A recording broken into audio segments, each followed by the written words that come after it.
बिस्मिल्लाहिर्रहमानिर्रहीम। 9th class के students, आज हम इस लेक्चर नंबर 5 में एक्सरसाइज नंबर 1.3 जो है वो स्टार्ट करेंगे। लेकिन एक्सरसाइज नंबर 1.3 स्टार्ट करने से पहले कुछ टॉपिक्स जो हम हैं इसमें डिस्कस करेंगे। पहला जो टॉपिक है जो इसमें हमने डिस्कस करना है वो है addition of matrices, subtraction of matrices and multiplication of a matrix by a real number. इन्हीं टॉपिक्स के क्वेश्चन जो हैं आज हम इस लेक्चर में एक्सरसाइज 1.3 से सॉल्व करेंगे। तो एडिशन एंड सब्ट्रैक्शन, इन दोनों के लिए हम देख रहे हैं let A and B any two matrices with real number entries.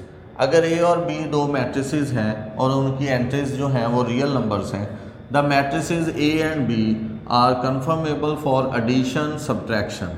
दोनों के लिए कंडीशन सेम है एडिशन और सब्ट्रैक्शन के लिए। If they have a same order, अगर उनका ऑर्डर सेम होगा तो फिर हम उनको एडिशन और सब्ट्रैक्शन कर सकते हैं, अदरवाइज नहीं कर सकते। तो अब इसके लिए हम एक्सरसाइज 1.3 का क्वेश्चन नंबर 1 सॉल्व करने से पहले एग्जाम्पल एक देखते हैं इस टॉपिक से रिलेटेड, एडिशन एंड सब्ट्रैक्शन से related. If we have a matrix A -1 0 3 and a matrix B 5 1 9 and a matrix D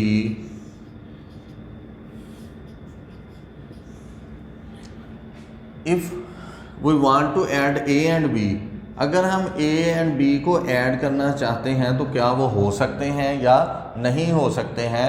तो इसके मुताबिक सबसे पहले हम उनका क्या चेक करेंगे, order of matrix. Lecture number 1 में हमने फाइंड किया था ऑर्डर कैसे हम फाइंड करते हैं। उसका मेथड ये था कि हम इसकी रोज़ की तादाद देखेंगे और कॉलम्स की तादाद देखेंगे। जैसे मैट्रिक्स ए है, इसमें 1 2 3 रोज़ हैं और सिंगल कॉलम है, तो order of A is 3 by 1, order of B is 1 by 3, 1 row and 3 columns. तो अब इनका ऑर्डर सेम नहीं है, जब तक इनका ऑर्डर सेम नहीं होगा इनका एडिशन पॉसिबल नहीं हो सकता। तो इस क्वेश्चन में A + B is not possible, but order of B is 3 by 1, so A + D is possible. क्यों? क्योंकि A और D दोनों का जो ऑर्डर है वो इस कंडीशन के मुताबिक है, दोनों का ऑर्डर सेम है, इसलिए A और D जो हैं ये ऐड हो सकते हैं, A और B ऐड नहीं हो सकते। और यही शर्त जो है वो सब्ट्रैक्शन के लिए है, अगर ऑर्डर सेम होगा तो सब्ट्रैक्शन पॉसिबल है, अदरवाइज सब्ट्रैक्शन पॉसिबल नहीं है। अब हम एक्सरसाइज का क्वेश्चन नंबर 1 स्टार्ट कर रहे हैं। क्वेश्चन नंबर 1 जो एक्सरसाइज में है 1.3 में, which of the following matrices are conformable for addition. जो दिए गए मैट्रिसेस हैं हमने उनमें से ये मालूम करना है कि कौन कौन से ऐड हो सकते हैं एक दूसरे के साथ और कौन से ऐड नहीं हो सकते। तो क्वेश्चन नंबर 1, इसमें जो गिवन मैट्रिसेस हैं, first of all A 2 1 -1 3 and B 3 1 and C 1 0 2 -1 and 1 -2। now D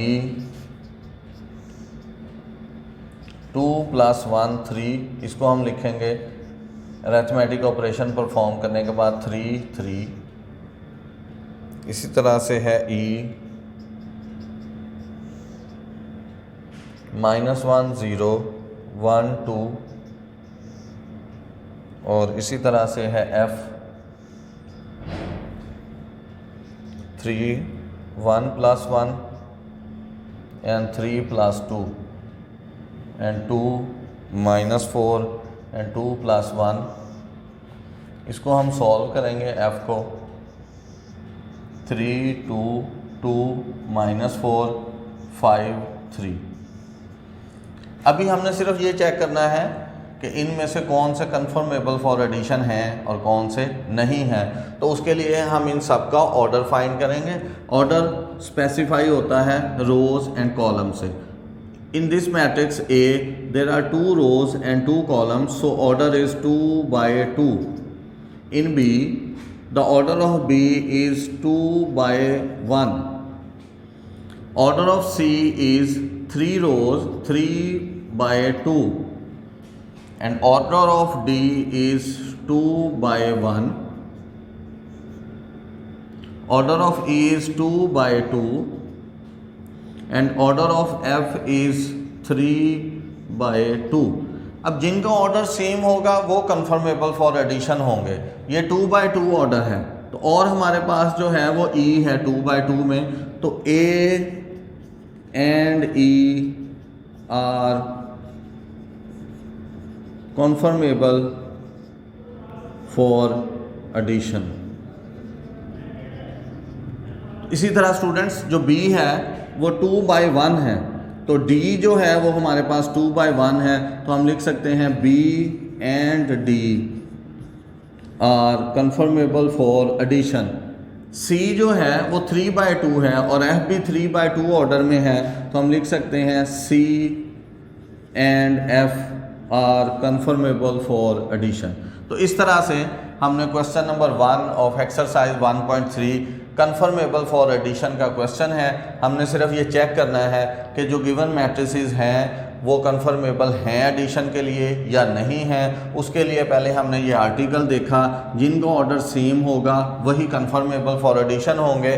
जैसे यहाँ A और E का ऑर्डर सेम है, B और D का ऑर्डर सेम है, C और F का ऑर्डर सेम है, so they are conformable for addition. Next जो क्वेश्चन है हमारे पास एक्सरसाइज 1.3 में, find the additive inverse of the following. Question number है 2, find additive inverse of following matrices. जो गिवन मैट्रिसेस हैं इनके हमने नेगेटिव मैट्रिसेस समझ लें फाइंड करने हैं। कैसे नेगेटिव मैट्रिसेस फाइंड करने हैं, एडिटिव इनवर्स क्या होता है पहले हम एक एग्जांपल से देखते हैं।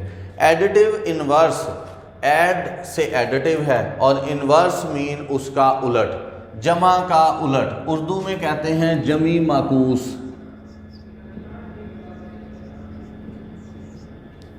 जमा का उलट, माकूस उलट को कहते हैं। तो हम जानते हैं मैथ्स में जमा का उलट जो है वो माइनस है, और जमा और माइनस अगर एक दूसरे के उलट हैं तो उनका आंसर हमेशा 0 होता है।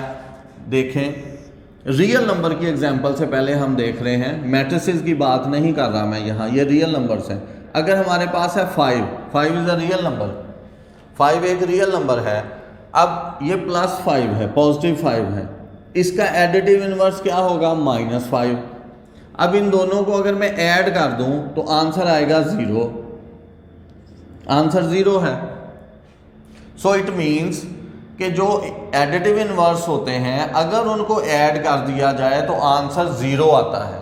अब अगर हम मैट्रिसेस की बात करें, ये रियल नंबर था, मैट्रिसेस में 0 नहीं होता, मैट्रिसेस में 0 मैट्रिक्स होता है, मीन नल मैट्रिक्स होता है जिसकी तमाम एंट्रीज जो हैं वो 0 होती हैं। सो अगर जिस ऑर्डर में ये दोनों मैट्रिसेस होंगे उसी ऑर्डर में नल मैट्रिक्स आएगा। फॉर एग्जांपल अगर ये है -1 5, इसका एडिटिव इनवर्स इसका उलट होगा, मतलब इसका नेगेटिव मैट्रिक्स होगा, मतलब यहाँ -1 है तो यहाँ +1 होगा, ये 5 है तो यहाँ -5 होगा। अब जब इसको हम ऐड करेंगे तो -1 + 1 होगा 0, 5 + -5 होगा 0। तो जिस ऑर्डर में ये दोनों मैट्रिसेस थे उसी ऑर्डर का नल मैट्रिक्स हासिल हो जाएगा। तो इस एग्जांपल से हम इस बात को समझ सकते हैं कि एडिटिव इनवर्स जो होते हैं, जमा का जो उलट होते हैं, वो नेगेटिव मैट्रिक्स होते हैं। अगर हम किसी मैट्रिक्स का नेगेटिव मैट्रिक्स फाइंड कर लेंगे वही उसका एडिटिव इनवर्स होगा। एडिटिव इनवर्स क्यों होगा कि अगर उसको गिवन मैट्रिक्स में ऐड कर दें तो आंसर नल मैट्रिक्स आता है। तो इट मीन्स अगर किसी गिवन मैट्रिक्स का एक ऐसा मैट्रिक्स साथ लिखा जाए, उसमें ऐड किया जाए जिससे आंसर नल मैट्रिक्स आ जाए, तो वो गिवन मैट्रिक्स का एडिटिव इनवर्स होगा। मीन अगर a प्लस बी या b plus a equal to o mean null matrix आ जाए, so b is the additive inverse of a। b उसका जमी माकूस है, b a में ऐड होने की वजह से आंसर नल मैट्रिक्स हो गया है। इसका मतलब ये है कि वो उसका एडिटिव इनवर्स है। एडिटिव इनवर्स हमने इस एग्जांपल में देख लिया, वो नेगेटिव मैट्रिक्स होता है। तो अब इस क्वेश्चन नंबर 2 में एक्सरसाइज है 1.3, इसमें हम जो गिवन मैट्रिसेस हैं उनके नेगेटिव मैट्रिसेस फाइंड करेंगे।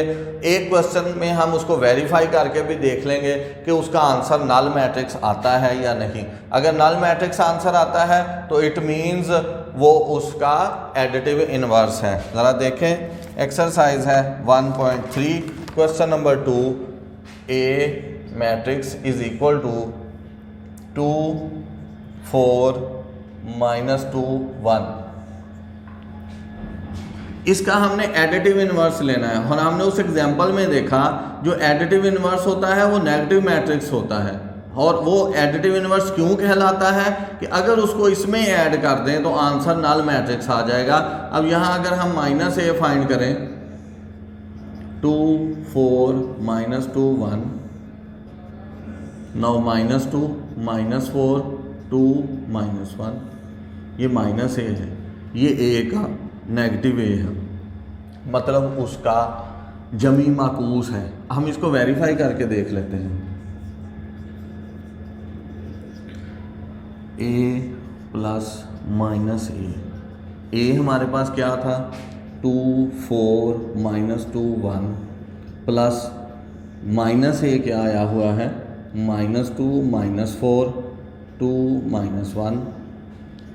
अब एडिशन में जो फर्स्ट रो फर्स्ट कॉलम का एलिमेंट है वो फर्स्ट रो फर्स्ट कॉलम के एलिमेंट में ऐड होगा। ये फर्स्ट रो फर्स्ट कॉलम का एलिमेंट है, इधर ये फर्स्ट रो फर्स्ट कॉलम का एलिमेंट है।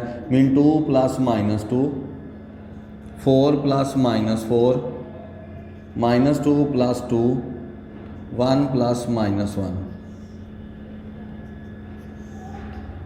Now 2 -2 0, 4 -4 0, 2 -2 0, 1 -1 0 is equal to O, mean null matrix. तो ये वेरिफिकेशन है हमारे पास कि ये जो नेगेटिव A हमने लिखा था ये A का एडिटिव इनवर्स है। क्यों है? क्योंकि इन दोनों को ऐड करने से आंसर नल मैट्रिक्स आ गया है। तो इस तरह से ये क्वेश्चन का पार्ट नहीं है, ये हमने वेरीफाई किया है इस पार्ट को समझने के लिए। वैसे ये क्वेश्चन का पार्ट नहीं है, क्वेश्चन यहाँ कंप्लीट हो गया है, ये हमारा आंसर है, यही एडिटिव इनवर्स है। ये मैंने इसलिए किया ताकि ये बात क्लियर हो जाए कि जो नेगेटिव मैट्रिक्स होता है एडिटिव इनवर्स वही होता है। वही एडिशन में जब हम उसको रखते हैं गिवन मैट्रिक्स के साथ तो आंसर नल मैट्रिक्स आ जाता है। इसी तरह से जो दूसरे क्वेश्चंस हैं, एक और पार्ट जो है लास्ट पार्ट वो हम यहाँ देख रहे हैं। गिवन मैट्रिक्स है f √3 1 -1 √2। इसका नेगेटिव मैट्रिक्स लेना है -f माइनस √3 1 -1 √2। अब जब हम माइनस लेंगे तो ये माइनस जो है अंडर रूट से बाहर अप्लाई होगा, -√3 -1 +1 एंड -√2। इस माइनस का जो हमारे पास रेडिकेंड है, जो जज़र के अंदर वाली रकम है, उस पर अप्लाई नहीं होगा, उससे बाहर ही होगा। ये जो अब -f आया है हमारे पास, ये इस f का एडिटिव इनवर्स है, इस f का एडिटिव इनवर्स है। अगर f और इस -f को ऐड कर देंगे तो आंसर जो है वो नल मैट्रिक्स होगा। तो स्टूडेंट्स इस तरह से हम ये क्वेश्चंस जो हैं वो सॉल्व कर सकते हैं। तो आज इस लेक्चर में हमने देखा कौन से मैट्रिसेस कन्फर्मेबल फॉर एडिशन होते हैं। हमने देखा वो मैट्रिसेस कन्फर्मेबल फॉर एडिशन हैं जिनका ऑर्डर सेम है। और दूसरा हमने देखा एडिटिव इन्वर्स कैसे फाइंड करते हैं। एडिटिव इन्वर्स फाइंड करने के लिए हम गिवन मैट्रिक्स का नेगेटिव मैट्रिक्स ले लेते हैं। नेगेटिव मैट्रिक्स ही एडिटिव इन्वर्स होता है, क्योंकि अगर उसको ऐड कर दें गिवन मैट्रिक्स में तो आंसर नल मैट्रिक्स होगा। आप इन क्वेश्चंस की प्रैक्टिस करें, कोई प्रॉब्लम हो तो आप हमसे रब्ता कर सकते हैं। अल्लाह हाफिज़।